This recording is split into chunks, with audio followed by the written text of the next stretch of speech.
Também, Jesus disse, se impuserem as mãos sobre os enfermos. Sobre os enfermos. Sobre os fracos, os debilitados, os angustiados, os oprimidos, os adoecidos pela fraqueza geral da mente, da alma, do espírito. Isso é o que caracteriza o enfermo. Frequentemente o enfermo não consegue apresentar nenhuma doença tópica.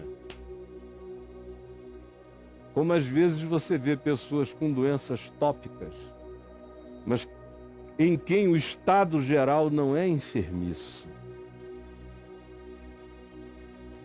Eu gosto dessa escolha da palavra enfermo, porque tira o nosso olhar apenas do elemento tópico de uma doença e nos coloca com a perspectiva ampla da enfermidade, do estado enfermiço, que evoca a manifestação psíquica, física e espiritual. Se impuserem as mãos e orarem e crerem, se importarem, se não for só uma fila de imposição de mãos, mas para cada pessoa houver um carinho, uma oração, um amor, uma significação, e vocês fizerem isso com fé, sabendo que o poder da ressurreição está operando em vocês, se vocês fizerem isso, eles ficarão curados. Estes sinais hão de acompanhar. Aí você diz, então por que eu não vejo isso acontecendo? Bom, pergunte a você mesmo, porque provavelmente isso tem a ver com o fato de que a gente não anda realmente crendo. Esses sinais acompanham os que creem, não acompanham os que não creem. A maioria absoluta não crê. São cristãos, são até pentecostais, mas não creem. Eles são apenas adeptos de uma cultura de grito, de histeria, de reteté, de roda-roda, de cai-cai, mas não tem entendimento nenhum, não andam tomados pelo Espírito da ressurreição, não são habitados por essa vitória. Ao contrário, tem medo de tudo, medo de Deus, medo do diabo, medo de todos os demônios, medo dos homens, medo de fetiche, medo de talismã, medo de despacho, medo. Esses sinais não acompanham a esses. Os sinais que acompanham a esses que andam com medo é todo tipo de desgraça, aquilo que eu temia, isso mesmo me aconteceu. É todo tipo de visitação maligna, que quem anda com a projeção maligna no olhar atrai tudo aquilo que projeta, de modo que você diz que é crente, mas você é incrédulo do Evangelho. Por isso, quanto mais você diga que seja crente, sendo incrédulo do Evangelho, pior é a sua vida. Como diz Pedro, era melhor que eles nunca tivessem sequer dito que creem em qualquer coisa. Porque não creem. Mas na vida daquele que crê,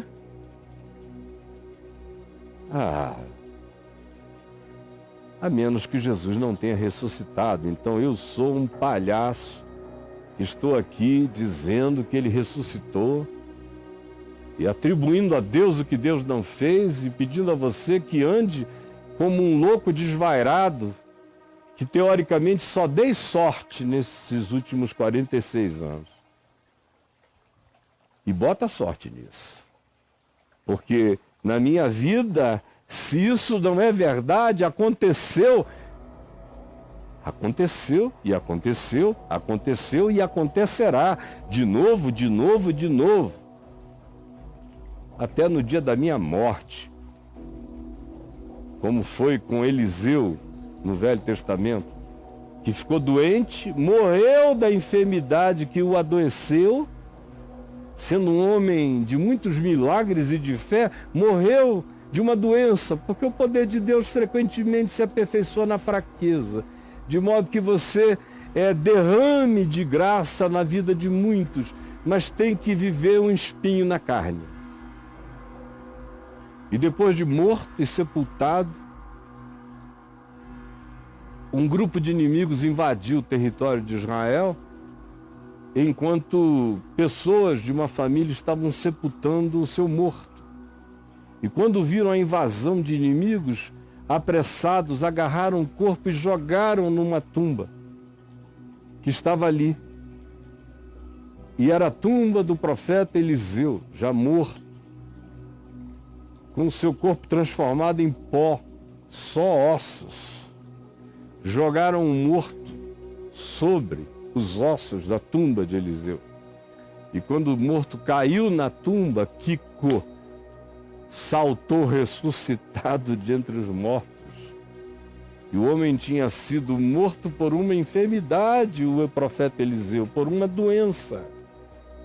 Mas a doença era apenas parte do processo da mortalidade de qualquer humano.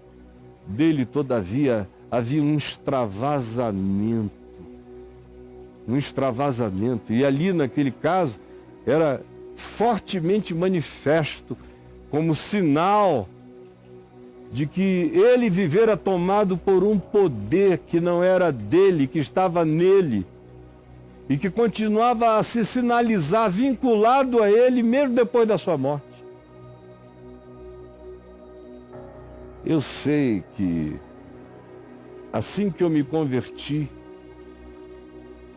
alguém, um pastor, que me viu citar numa conversa esse texto de Marcos 16, me disse: meu filho, se você for para o seminário, você vai aprender que nos melhores manuscritos, ou em vários deles, esse texto não está transcrito. Então, não fique tão animado com base nisso aqui. E eu falei para ele, interessante, não é? Porque se as partes que não são verdadeiras dos evangelhos, quando cridas, realizam tudo isso que eu vejo acontecer lá em casa na vida do meu pai, então imagina as verdadeiras. Se as que não são, de acordo com vocês, trazem essa corroboração validadora, imagina as que são.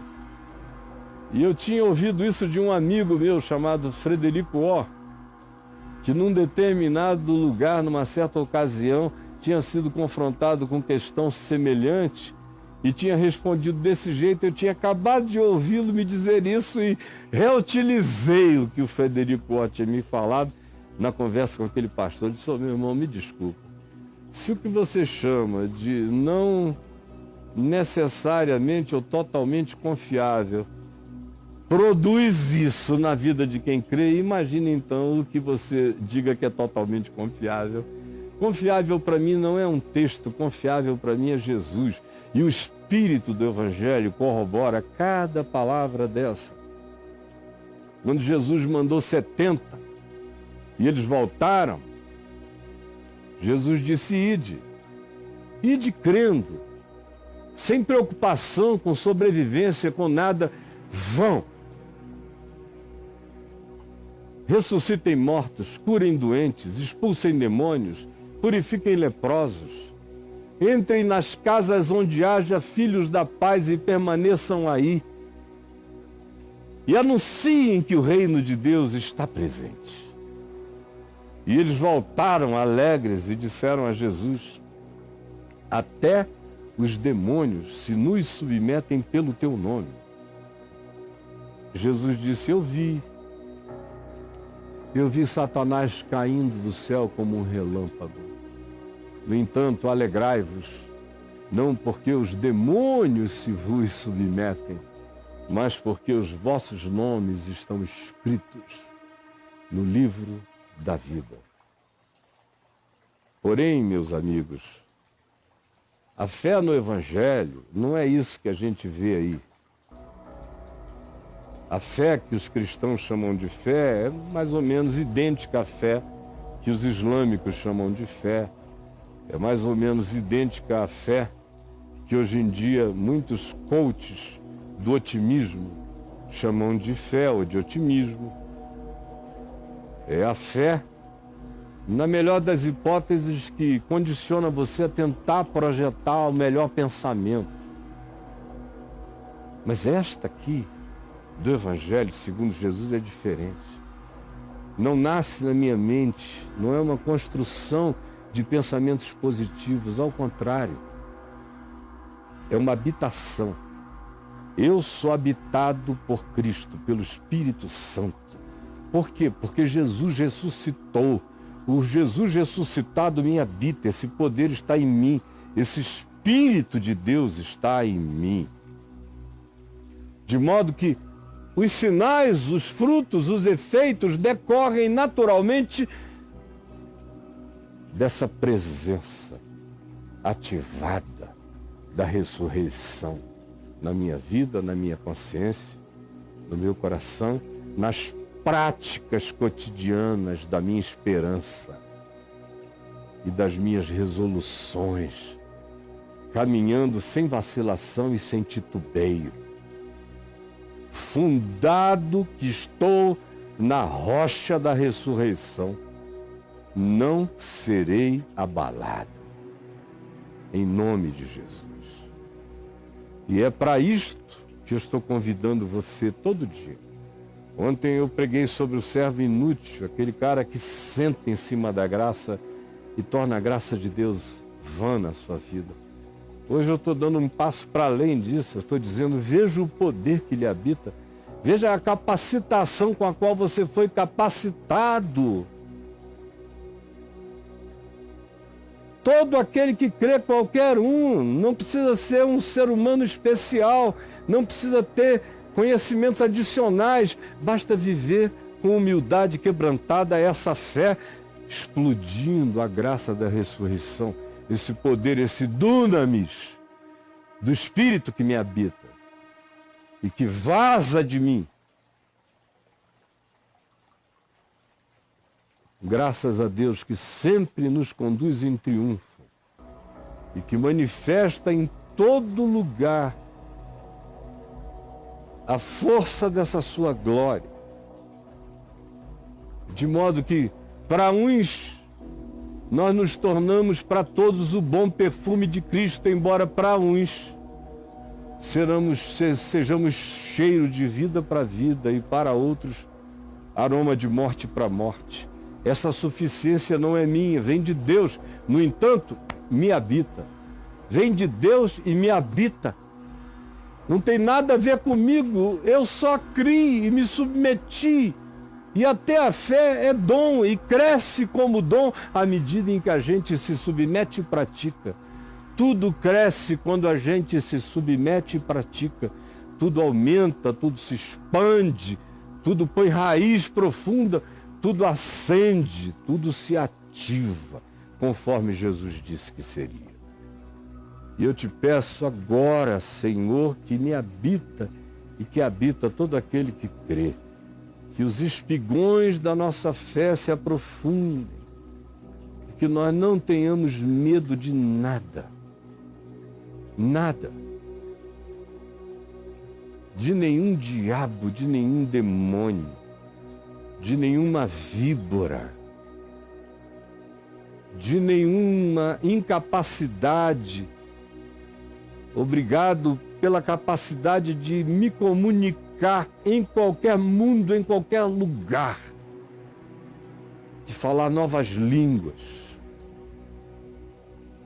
de pegar naquilo que mata, patolar e joga fora, e botar as mãos generosa, cândida e amorosamente sobre o mundo e ver aqueles que acolhem em fé a tua palavra experimentarem o benefício da cura que ela traz.